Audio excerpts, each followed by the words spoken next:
Yeah, we are continuing working with our topic of yesterday, the line player. And as I said yesterday, I'm working like you. I'm a colleague because my job in the German Federation, and it doesn't matter if it's the German Federation or the Spanish Federation, is to develop players for Alfred Gislason or for our women's team. And developing, from my point of view, means having many repetitions on the skills level, or to influence, to have impact on our coaches who are working with them in the regions as well, to give them ideas how to influence, how to develop skills every day. And then my job is working in small situations, with many repetitions. What do I mean with small situations? Not 6 against 6, but 2 against 2, because we are able to have more 2 against 2 repetitions. We can play 2 against 2 here, there, in 4 groups, and so the players have many repetitions compared to if we would play only 6 against 6. But I think to have good repetitions, good small exercises in 2 against 2, we should keep in mind what's the bigger picture. Like we did the 2 against 2 exercise yesterday. In this area, it's not only a 2 against 2, but it's in the bigger picture of we still have a defender here, and there a line player, the situation after a transition of the wing. That was the bigger picture. And if we have that in mind, if the players have that in mind, what's the bigger picture, then we can cross out those 4 players and have only 2 against 2 to have more repetitions on both sides of the court. And afterwards we have the situation again and say, let's play 6 against 6 only with transition of a wing, and then we have the 4 against 4 or the 6 against 6. And then it's important if the players can adapt, if they can transfer the situation of 2 against 2 in the 6 against 6 situation. And this is important. We as coaches have to keep in mind what's the bigger picture, what are we preparing for the future, for next year, for in 6 months. But what do the players have to train in small game situations like 2 against 2, again and again and again and again, to be very precise, like the boys yesterday did. You remember that one who started thinking all the time, who was giving, yeah, we have to take care of this, we have to take care of this. And when we were working in the last exercise and played one-on-one here, the isolation of this defender, after right back played the transition, do you remember? How long it took until we made clear this player could be a left-handed player to make an easier cross. How could we achieve that? They could cross before, and then this is center back who plays the transition. We could also play that crossing in the back. In Germany we say Jugo crossing. Center back passes here, goes away, and this player comes here. Then he could play back, and then we have the transition. Also a possibility to create the same 2 against 2 again and again and again. So this was what I wanted to remind, because our group for today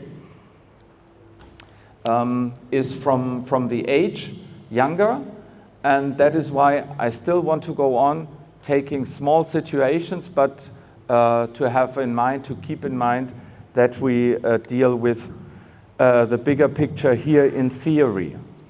Okay, and that is why I want to repeat some things, but I brought some new videos from the World Championships. And what we did yesterday Are you able to see, or should we put it down? You're okay? Thanks. So this is what we did yesterday when we talked about transitions. Transition from the backcourt or the wing. And this is what we stopped with. First we had the transition of left wing and then from right back. We, as coaches, have to think, is the transition played by an original backcourt player or a wing, or maybe by a second line player? Could also be an opportunity. Position of the pivot, sector 1, 2, or 3. And then keep in mind what's the following up action. Do we have an isolation for 1 against 1? A cooperation. Yesterday we had left back and line player. Or we have the cooperation of a crossing. And last strategic question, do we focus? Okay. Now I know what's the problem. Eins.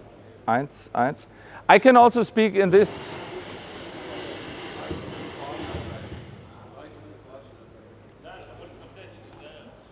Eins.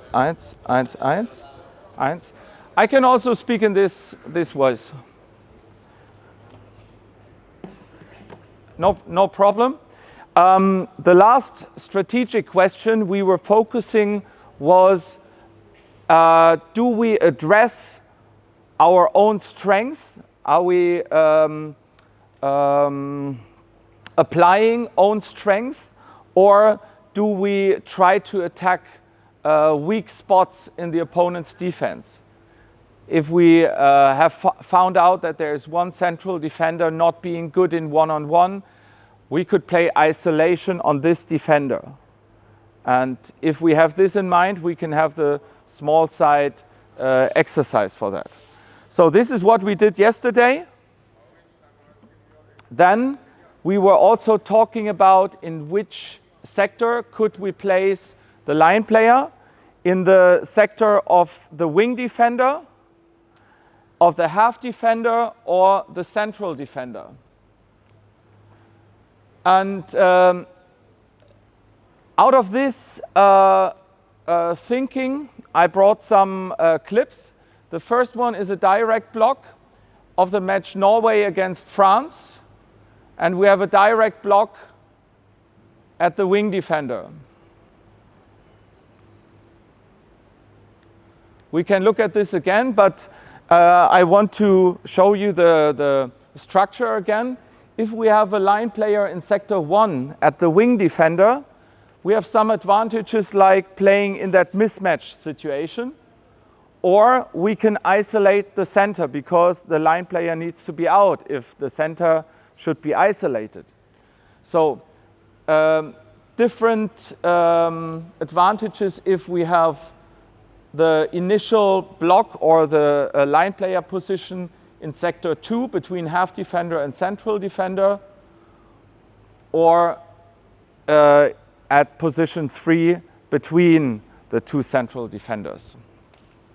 So, and this is the structure. Once again, the line player in sector 1.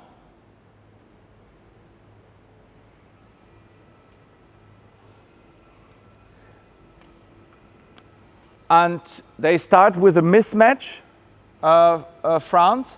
And what you can see clearly in this situation, I have it once again, is that Norway's number 3 defender is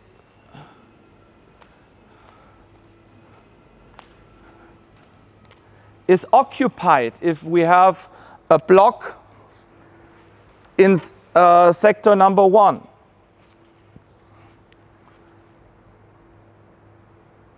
Because we also should look at this from the point of view of defense. If we have line player in sector 1, there are 2 different opportunities for the wing defender. They are quite easy. Which different opportunities does the wing defender have? Perfect. Perfect. Either he stays in a defensive position or he's going in that offensive position, and then we have different following up actions. If he's staying in this position, trying to get over the pivot, then left back might be so dangerous that if the half defender is not going out, he's going to shoot. So, and then the next question arises, if this player stays down in a defensive position and the half defender at least has to attack or has to show left back, I'm coming as well, then number 3 defender has to be in that triangle to close the space against the line player. If he is going up, number 3 defender is not needed that much. In this situation, he stays defensive.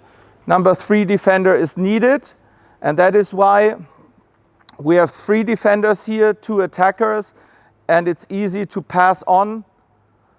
Maybe here the situation of a quick step shot or just playing wave, wave, wave, and taking the superiority on this side.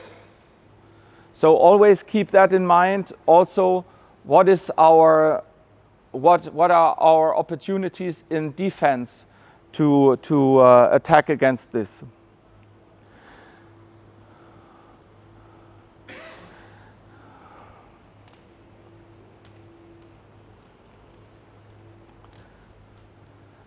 This is a very nice clip, I think.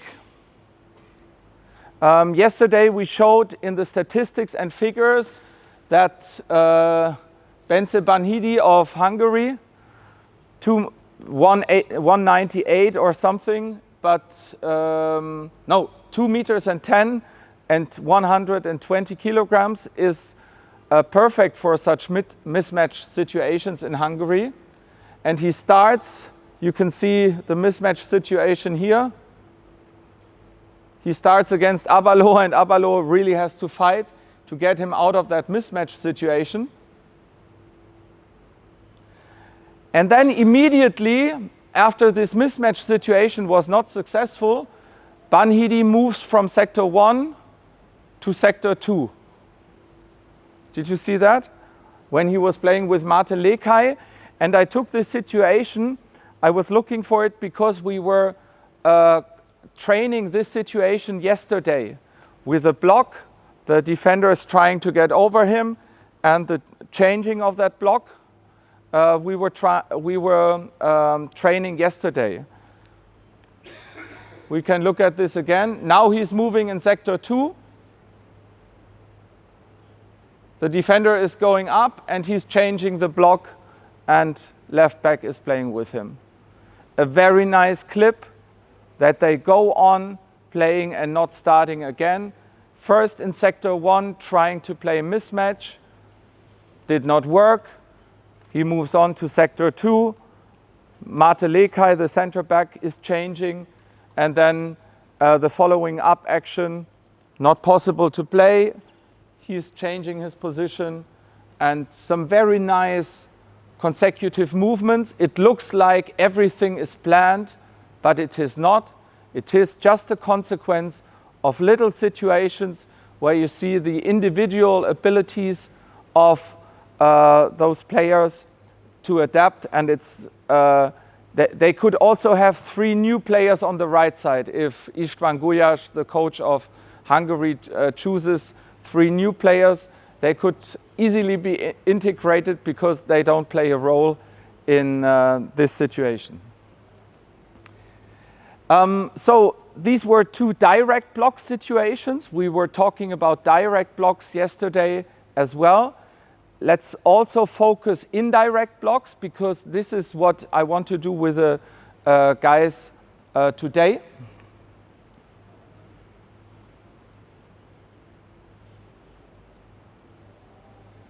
So the indirect block of Max Dari of Sweden.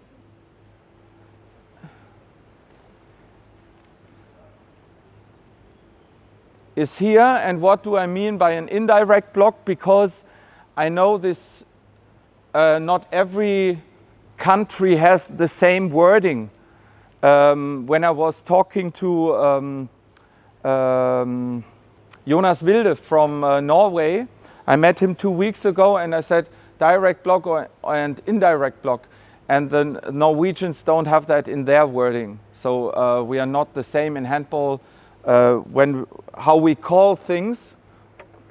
And that is why I think it's important to be clear in this from the very beginning. So the line player started here, and then after a pass from left back to center back, he moves away out of sector 3 into sector 2 again on this side. And here is his position now. And we have an isolation, a one-on-one in a large space for a center back. And if he is winning this situation, this defender, number 4, has to help. And then we have an indirect block where the line player needs to get the ball in the right angle. Do you remember how we worked with the line players and the backcourt players yesterday? The right angle. The ball should not bounce too high because then they have to make that counter movement behavior, which takes long time and is easier for the defenders again. So this is what I mean with an indirect block. He's blocking this defender, but he's not blocking the direct opponent, like in a mismatch situation. And we can see this here. Max Dari in the center, he is moving away, and then Gottfriedson can play one-on-one and decide breakthrough, passing to the line or to the right back.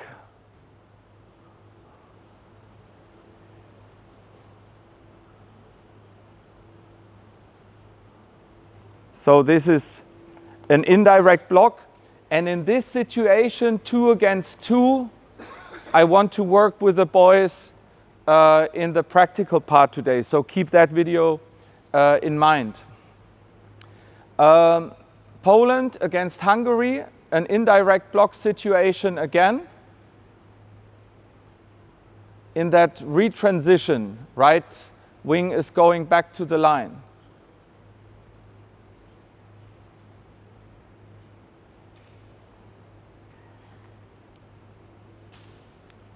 Where do we have that indirect block? First, we saw right wing going inside. This was action number 1. And then we have line player in sector number 2. And then the long crossing is starting. A long cross between right back coming in this sector and left back crossing. So a long cross of right back and left back. And the center back is moving to this sector. And this is how it looks like 1 second later. Left back, center back, and the line player changes into an indirect block. He's not blocking the direct opponent of center back, but he's blocking this defender number 4 so that he cannot follow. And the situation is we have 3 against 2, right wing, center back, and line player against 2 defenders. And this is also a good thing, a good example for an indirect block. Let's look at this situation again. Wing is coming in. And now long crossing and 3 against 2. They were not able to solve it, but that's the idea. We see the same in women's handball as well. I don't want to show only examples of men's handball, because women's are playing the same things. Here you can see the attack of Netherlands. One wing is inside, one wing is at the outside, right wing, but the left wing is missing. And we are going to see the retransition after a free throw. Long crossing, the left wing is going back, and they have a good shooter from right back, but she could also have decided to pass on to center back, and then we would have seen the same situation.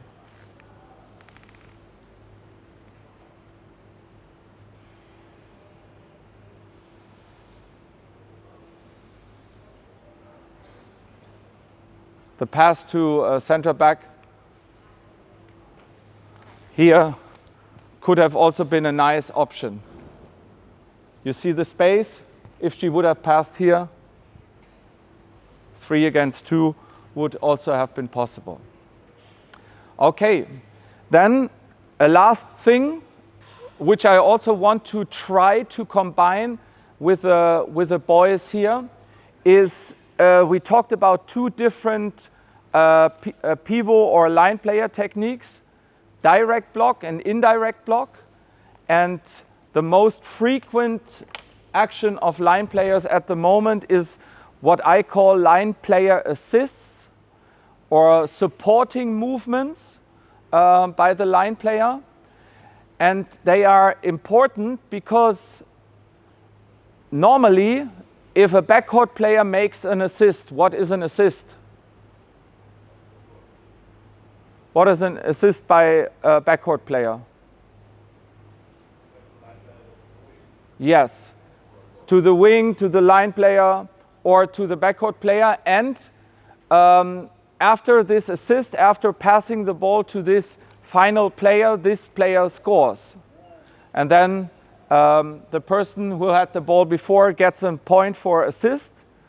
But one player in our system is not able to get assist points.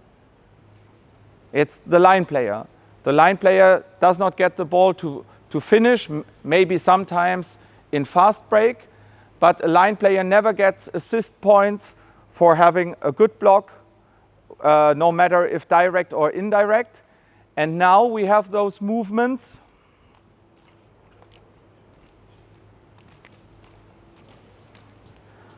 Now we have those movements which I just showed you. We have a 2 against 2, and then maybe the center back receives the pass and the line player is moving out of this sector to increase the space for one-on-one. And if we have players like Gottfriedson, Gitzel,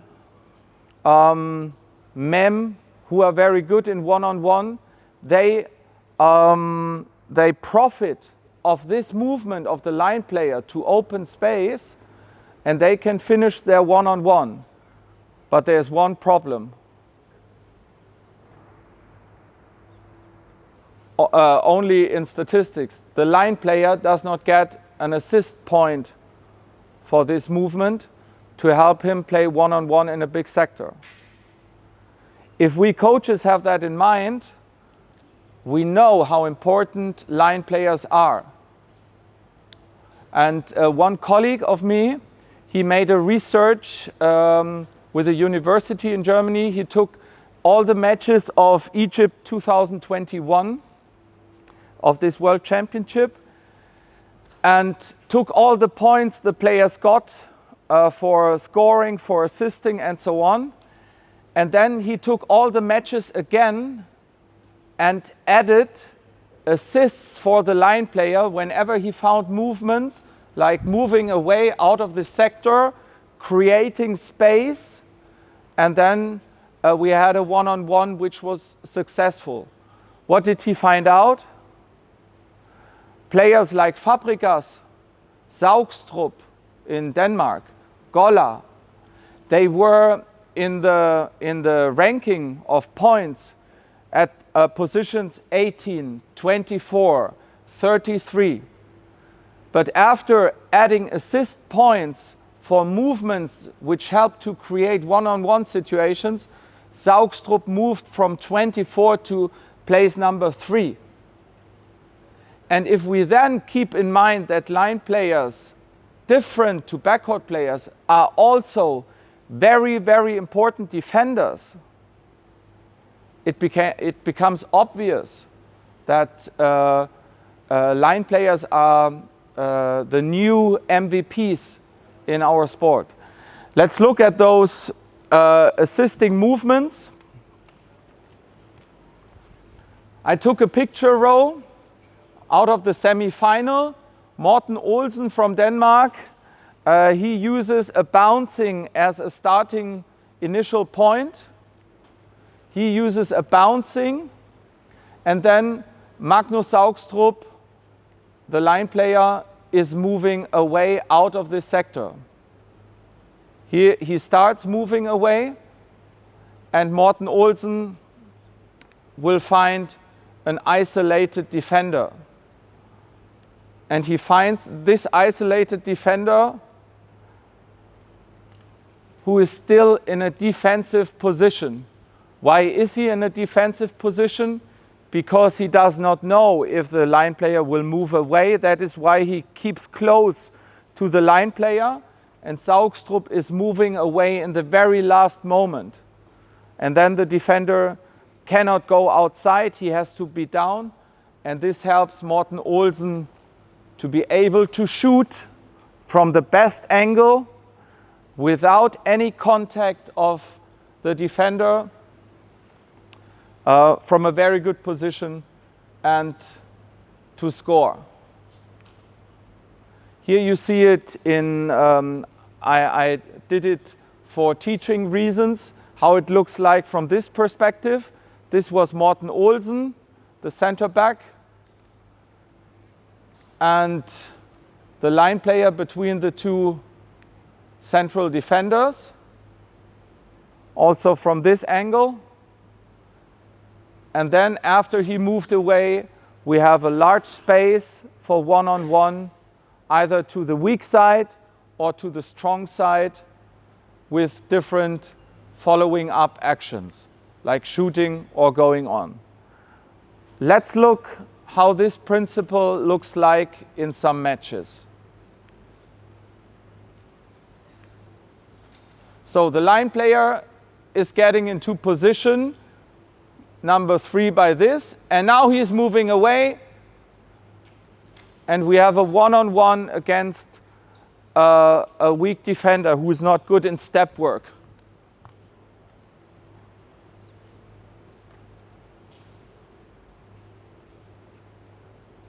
And then the breakthrough. Again, how do we get the line player in position number 3? It could be this pivot crossing. Another example, France against Portugal, where we see this assisting movement. First of all, I want to draw your attention to the lineup of France. What is special with them? They have 2 left-handed players in their backcourt, Mem and Rémi Lee. So a left-handed player is also attractive for a cross, which is played by N'Guessan now. And therefore, Fabregas, who is in sector number 2, will move away to sector number 3, and then N'Guessan on left back finds large space for one-on-one. So now it starts one-on-one, and we have Rémi Lee as a left-handed player for an attractive cross to this side. But everything starts with a moving away of the line player to open space for one-on-one. Also a nice situation, Congo against Denmark. And Denmark will play one-on-one against number 3 defender, and therefore they are doing these shifting movements from the right side, and the right side will shift to the outside, and Jakob Holm on left back will play the one-on-one against this defender. Magnus Saugstrup is moving from sector 2 in sector 1.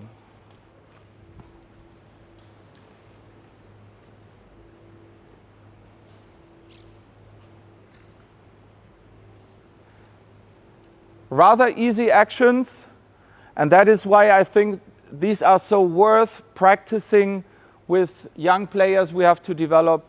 It only needs good passing, good one-on-one, and good abilities in solving maybe the following up action with a crossing or the line player. We also talked about not using blocks, not making use of blocks. I took this example in a picture row of the Olympic Games 2016. Pekela is preparing a block for Fabian Wiede against the Egyptian defense. What did we tell the players yesterday about a good block? I want this foot of Pekela, maybe even in this position for a good block.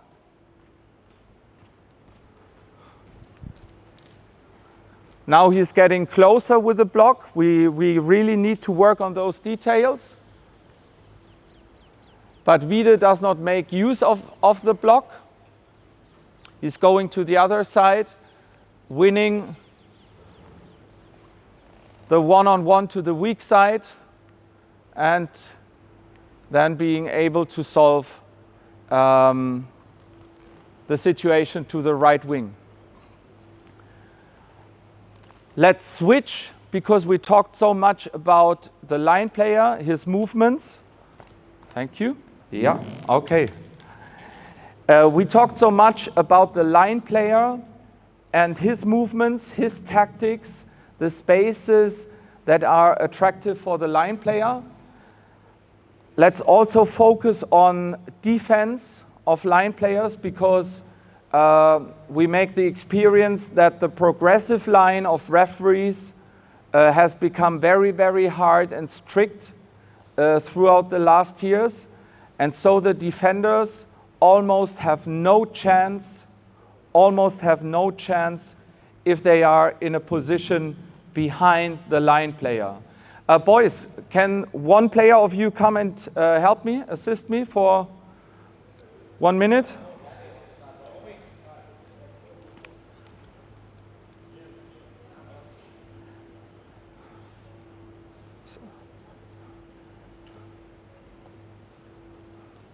Okay, thank you. So you're a line player. Okay.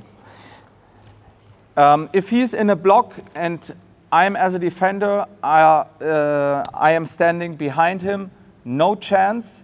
If he's receiving the ball, I'm behind him, 2 minutes suspension, almost every situation.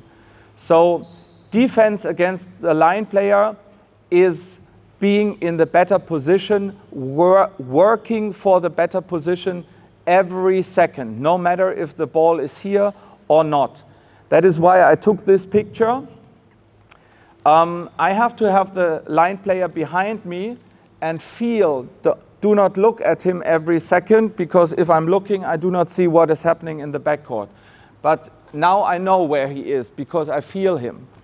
So, and if my partner to the other side is doing the same, we have him in our backs, we know that he's still here, and we also could help if left back is attacking me in my sector. I can use him as a starting point, push him with, if I have my arm like this, not stretched, then it's correct, I can do this. I can push him and be quicker for the one-on-one if my left back is in my sector. If the left back is deciding to go in this sector, then central defender has to get out, push him inside, and he can get out. If I push him inside, I also help my colleague, who is half defender. If he's inside, he can go around much easier now. Okay? Also keep in mind how to defend line players correctly, not making fouls, but fighting for the better position. That's what defense is about. And if you have the better position and cooperate correctly, thank you so much. This is also something we definitely need to develop, because in German coaches education, I always tell the coaches, it's not about the system 3-1 or 6-0. It's about how they defend in small groups or individually, because this part is neglected, and I always call it the dark side of the moon. Defending in small groups or individually is sometimes treated as the dark side of the moon. So we should keep that in mind. How is our position? We have to work around. The line player tries to get his feet in front of the defender's feet. The line player is not allowed to use his butt for making blocks. These are things we should look at when we go into the situations and train them. We have only one situation I want to show you, and then I start with the boys, because 9:15 we want to start. This is what we did yesterday. We talked about what is if the line player is in sector 1. We could have isolation of the central defenders in a 2-against-2 situation. Remember? Would be helpful. Yeah? Okay, 2-against-2. We had the mismatch situation. We had the cooperation of left back and the line player when left back comes to the center and he shoots or he passes to the line. Or we had the isolation of number 4 defender for a one-on-one or a crossing. So many possibilities if the line player is in sector 1 to play on with an isolation or a crossing. And we also did this if the line player is in sector 2. I showed you the video of Hungary with Banhidi changing his positions and adapting his block. So here you have some tactic ideas which could be created by transition of right back, left back, or transition of the wing. There's one more clip I want to show you before we start with the boys. With my national team, I'm still working with under 17 generation in Germany. This is my team. We played against the Hungarian team in Maribor 2 or 3 weeks ago. And what I liked about the Hungarian team, they had this transition from left wing. So left wing of Hungary was coming in, line player in this position in sector 1, and left wing was going inside this way. Number 3 defender took him,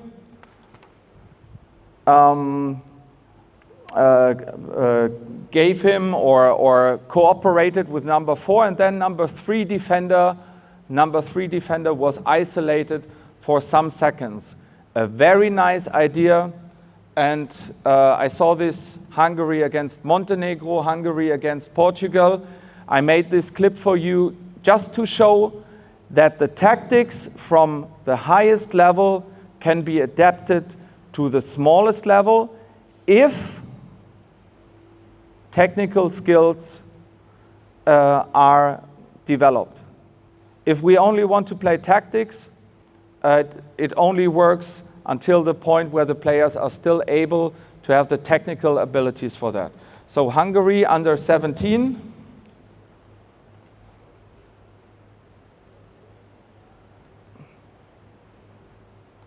Crossing, one-on-one, and crossing with the left-handed player. Isolation of number 3. Breakthrough, crossing was possible again. You see that? One-on-one, the left-handed player comes for crossing, but they don't need the cross. Here again, Hungary against Montenegro, same situation. He has all the opportunities, shooting or playing the cross. It's always transition from the wing.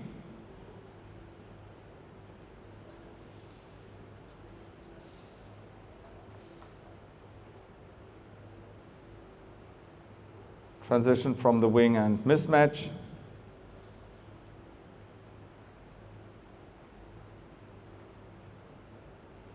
Transition from the wing. Number 3 defender isolated, crossing for the left-handed player.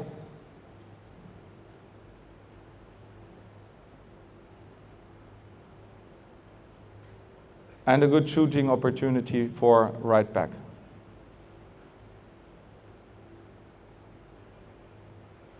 It's nothing more.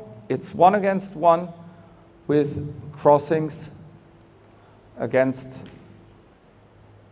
number 3 defender if we have a transition from left wing, or against number 4 defender if we have a transition from right wing.